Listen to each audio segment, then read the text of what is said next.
अब जैसे जैसे भगवान बड़े होने लगे तो भगवान की जो हरकतें हैं, जो उनकी प्रतिक्रियाएं हैं, वह भी बढ़ती चली गई। एक दिन क्या हुआ कि गोपियां अपना मटके में जल भर के जा रही थी यमुना से। अब कान्हा ने क्या किया, अपने छोटे छोटे सखाओं को साथ में लिया और एक गिलोल ली और ले गिलोल मारने लग रहे, धैड़ धैड़ धैड़, और बड़े खुश होते मटके फोड़ फोड़ के। गोपियां कहती, अरे कान्हा तू हमें बड़ो ही तंग करे है, तू जाने है अगर हम घर जाएंगी तो हमारी सासू कितनों मारेगी, तो ये आगे खड़ो कर देंगी, तो हमें बड़ो परेशान करे है। पर उन्हें प्रेम भी बड़ा आता कान्हा पे। बेशक से कान्हा उनके साथ कितना ही कुछ कर लेते, कन्हैया कितना ही कुछ कर लेता, पर बड़ी प्रसन्न होती। कन्हैया के मुख को देख के इतनी आकर्षित हो जाती कि कन्हैया जो कर रहा है सो कर ले। एक बार कन्हैया ने क्या किया, एक गोपी के घर गया और वह क्या कर रही थी, उसके पति का जन्म दिवस था। पति का जन्म दिवस था और सत्यनारायण की कथा के लिए उसने रखी थी और उनका प्रसाद बना रही थी। अब छोटे छोटे गए कन्हैया और तोतली भाषा में कह रहे, अली भाभी ताकल लियो। अब जैसे ये कही वो कहने लगी, देख कन्हैया तू तो दूर ही रही हो, तू बहुत उत्पात मचावे। तो ये मालूम ना है आज तेरे भैया को जन्मदिन है, नेक मुंह पे दया करके तू नेक दूर ही रही हो। उनने कही, अच्छा ठीक है भैया को जन्मदिन है तो का है गो, पर तुम करा का रही हो ये तो बता दो। कि मैं सत्यनारायण भगवान की पूजा रखी हूँ, उनकी कथा होनी है, अभी पंडित जी आएंगे, सत्यनारायण भगवान को पूजेंगे और उसके बाद ही हम कुछ भोजन पानी पाएंगे। अब कन्हैया ने कही, अच्छा तो ठीक है, जाओ तो जाओ अपनी रसोईया में जाके काम करो, या क्या को खड़ी हो मेरे मुहर्रो देख रही हो, जाओ जाओ अपना काम में लगो। जाकर के भाभी से कह दी, जाओ जाओ अपना काम करो, यहाँ काय को अपना समय बर्बाद कर रही हो मेरे मुहर्रो देखते। अब इधर तो भाभी तो गई रसोईया में और कान्हा ने कहा करो, जो प्रसाद रखो है ना वहां पे छोटे छोटे से दो पिल्लन ने पकड़ के ले आए और वह जो आसन लगा रखो ना वहां पे रख दियो और प्रसाद उनके लिए थोड़ा सा निकाल के खूब जितने भी सखाए समन में बांट दियो। अब भाभी आई, कहने लगी, अरे कन्हैया तूने ये क्या करो। कहने लगा, अरे भाभी अब सत्यनारायण भगवान कन्हैया तो जानते कि मैं ही सबसे बड़ा भगवान हूँ, ये कहाँ किसी सत्यनारायण भगवान के चक्कर में कर रही है, अरे मैं साक्षात इनके सामने हूँ। यानी कि भगवान ऐसे ऐसे उत्पात मचाता। एक बार एक गोपी के घर क्या किया, एक बार दोनों पति पत्नी वह सो रहे थे, सोते समय आए उनके घर में आकर के क्या किया कि गोपी की जो चोटी थी उसके पति की दाढ़ी के साथ बांध दी। और जब रात्रि में बेचारे उसके पति देव को थोड़ी प्यास लगी होगी, जलपान के लिए बेचारे उठे, और जब उठे तो इनकी दाढ़ी और बीवी की चोटी साथ में खिंचड़ के चल रही है। जैसे ही उठे तुरंत बेचारे दोबारा गिर गए। कहने का भाव है कि कन्हैया जैसे जैसे बढ़ते गए उसी प्रकार उनकी प्रतिक्रियाएं भी बढ़ती गई, पर सब लोग बड़े आनंदित रहते कि कन्हैया की जो कारनामे हैं वो हमें अंदर से भीतर से बड़ा प्रसन्न करते हैं। पर कुछ गोपियां आपस में बात करती कि ये कन्हैया जब एक साथ सारी गोपियां इकट्ठी हुई तो आपस में बात करने लगी। कोई कह रही है, देख मेरे घर में तो कन्हैया ऐसो करे, मैं जब कभी पूजा रखवाऊं तो पिल्लन ने लाके धर दे। दूसरी गोपी कहने लगी, अरे ये तो कुछ नहीं है, एक बार हम सो रहे थे, हमारी आपस में मेरे पति की दाढ़ी और मेरी चोटी बांध दी। तीसरी कहने लगी, एक प्रभावती नाम की उनमें गोपी थी, वो कहने लगी, ये कान्हा ना तुम्हारे साथ ही ऐसा कर सके, मेरे साथ करके दिखा ना, तब मैं वह बताऊं। वो तुमने ज्यादा ही सर चढ़ा लिया है। जब तुम वाकई जब मुस्का दे ना तो तुम सब कुछ भूल जाओ कि मेरे साथ कहा करो है। मेरे घर आए दारी को तब मैं बताऊंगा मैं कहा करेगा और कहा ना करेगा। मेरे साथ कछु करके दिखाए। देखिए हमारी ये जो ब्रज भाषा है ना, ये ऐसी ही है, और ब्रज भाषा में ही कृष्ण कथा अच्छी लगती है। अच्छी लग रही है कि नहीं लग रही है? समझ आ रही है आपको ब्रज भाषा, या हिंदी में ही कहे? समझ आ रही है? आनंद आ रहा है? बोलिए बांकी बिहारी लाल की, राधा रानी सरकार की, जय जय श्री राधे, जय जय श्री राधे, जय जय श्री राधे श्याम। अब प्रभावती जब ये कह रही थी तो बाकी की गोपियां कहने लगी हाँ हाँ बड़ी देखी तेरे जैसी। ये कान्हा इतना चालाक है ना, कन्हैया इतना चालाक है ना, अच्छन अच्छन बता दे। और ये वाकई खासियत है ब्रजवासियों की, कब आपको अपना बना देंगे ना मिनटों में पता भी नहीं लगेगा। दिल चुराने में बहुत माहिर होते हैं हमारे ब्रज के लोग। कब चुरा लेंगे आपको ही नहीं पता लगेगा कि कब चोरी हो गई। और भाई क्यों ना हो, कान्हा का प्रभाव जो है, कन्हैया जब वहां रहे हैं और आज भी अत्र यत्र सर्वत्र वहां है तो प्रभाव तो होगा ही। गोपियां कहने लगी आई बड़ी कि तू बताएगी कान्हा है। ठीक है, तो वो कहने लगी प्रवृत्ति ठीक है, तुम्हें अगर विश्वास ना है तो देख लो। अब उनके बीच में प्रभावती का देवर ये सब कुछ सुन रहा था, और प्रभावती का जो देवर था वो कन्हैया का मित्र था।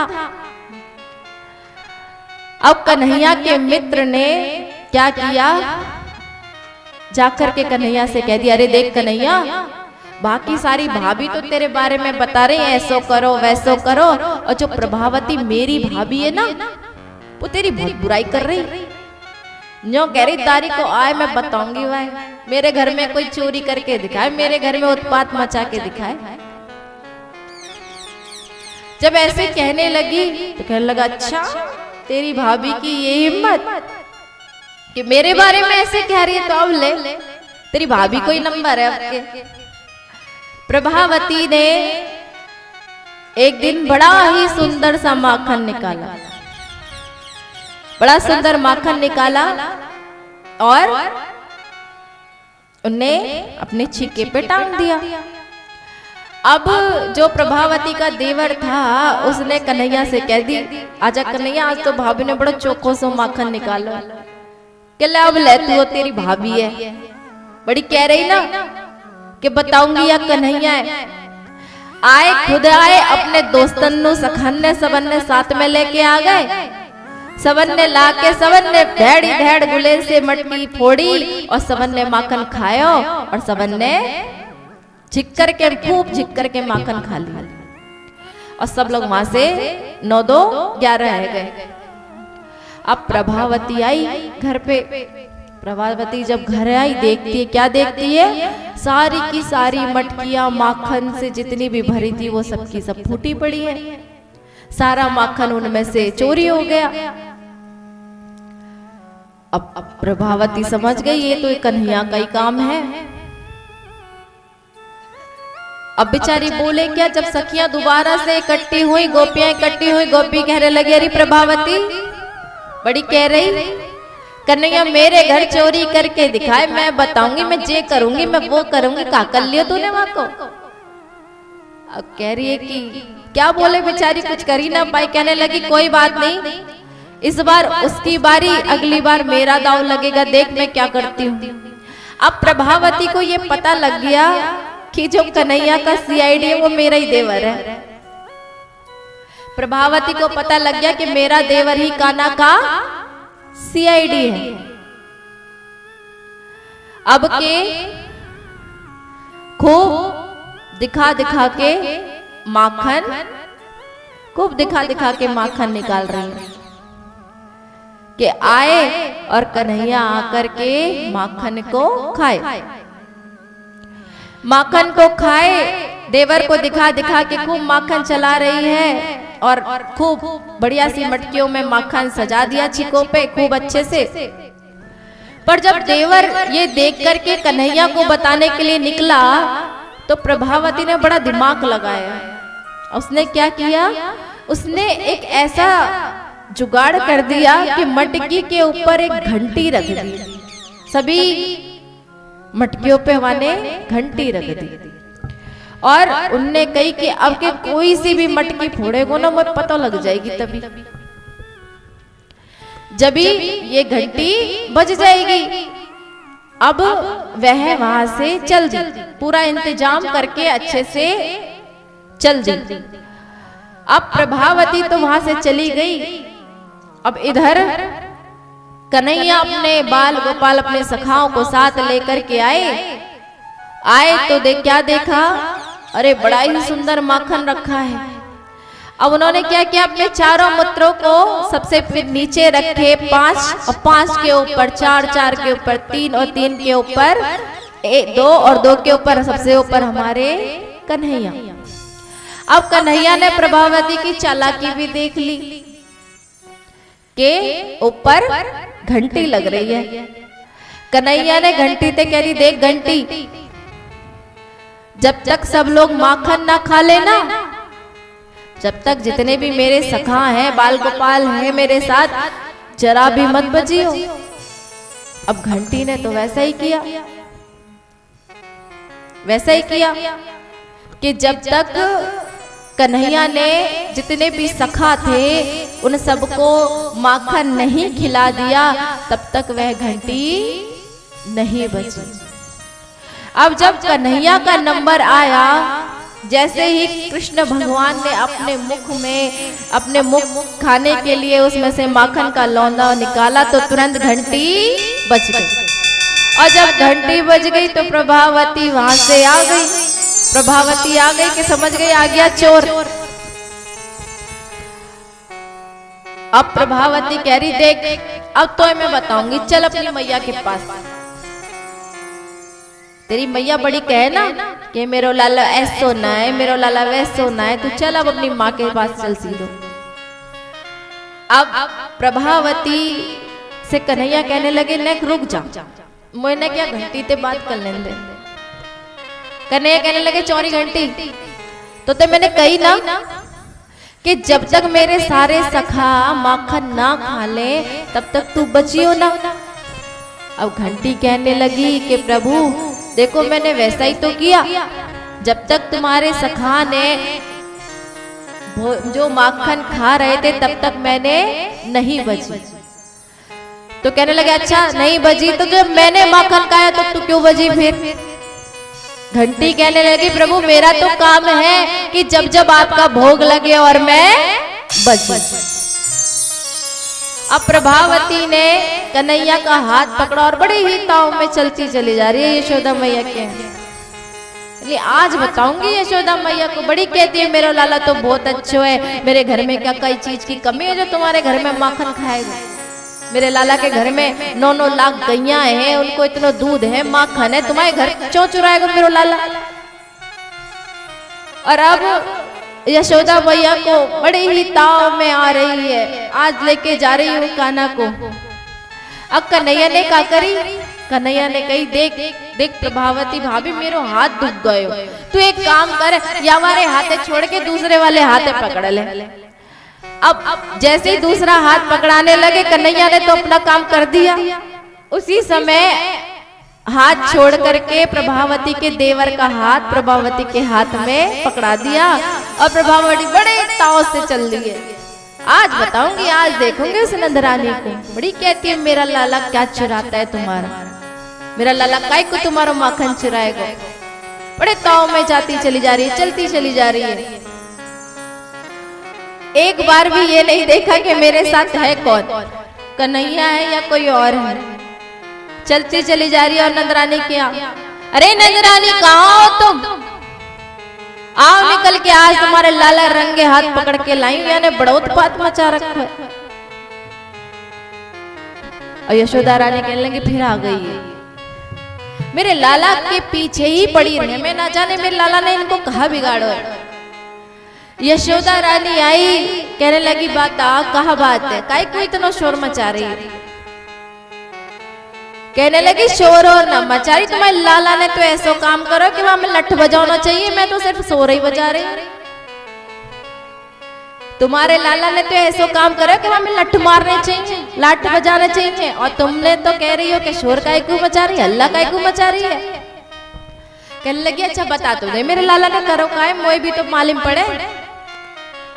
कह रही आज रंगे हाथ पकड़ा है मैंने तुम्हारा छोरा है, खुद तो माखन खाता ही है, और वहां सारे जितने भी इसके साथ के है ना सबन ने माखन चुरावे, सबन के ताई माखन चुरावे और सबन ने खिलावे। कहने लगी अच्छा रंगे हाथ पकड़ के लाई, किसको पकड़ के लाई? कि तुम्हारे छोरा है पकड़ के लाई और कौन है पकड़ के लाई? इतने में कन्हैया अंदर से आए और कहने लगे भाभी जी। तब पलट के देखा अरे ये कहां से आ गए, और जब देखा तो क्या देख रही, अरे मेरे हाथ में तो मेरे देवर का हाथ, और प्रभावती जितने ताव में थी सारा मुंह लटक गया उसका बेचारी। कहने लगी अरे ये क्या हो गया। अब नंदरानी कहने लगी हाँ बता, लठ बजा रही ना तू मेरे छोरा में, अब बता लठ तो में पड़ने चाहिए कि मेरे छोरा में पड़ने चाहिए? तू बेफालतू की मेरे छोरा बदनाम करती रहे कि तेरे लाला ने माखन चुरा लियो, ये कर दियो वो कर दियो, काय को तुम मेरे लाला के पीछे पड़ी रहो। अब बेचारी प्रभावती क्या बोले, चुप। प्रभावती वहां से जाने लगी। प्रभावती जाने लगी, कन्हैया भी पीछे टहलते टालते आ रहे हैं। अरे भाभी जी अब के बार तो देवर का पकड़ाया था, अब के मोते होशियारी करी ना पति को पकड़ा दूंगा न, क्या चला के ना अपने तक इसी में धरे करो और अन्य मस्काए करो। प्रभावती समझ गई कि ये कौन है, जगत पिता जगदीश्वर। कहने लगी लाला तू कुछ भी कर ले, तो छेड़ने में हमें बड़ो ही आनंद आवे, हम जो भी कह ले पर हमारा मन तो तेरे चरणों में, तेरे चरण रूपी इस पिंजरे में फंसा हुआ है। कन्हैया कहने लगे तो मैं भी तुमसे कौन सा दूर हूं, क्या मैं तुम्हारे घर माखन चुराने आऊं, मैं तो तुम्हें छेड़ने आऊं। मुझे भी तो बड़ा आनंद आवे तुम्हें छेड़ने में, मैं भी तो तुम्हारे प्यार के कारण ही तुम्हारे पास आऊं। बोलिए बाके बिहारी लाल की, राधा रानी सरकार की, जय जय श्री राधे, जय जय श्री राधे, जय जय श्री राधे श्याम। कथा अच्छी लग रही है, देखिए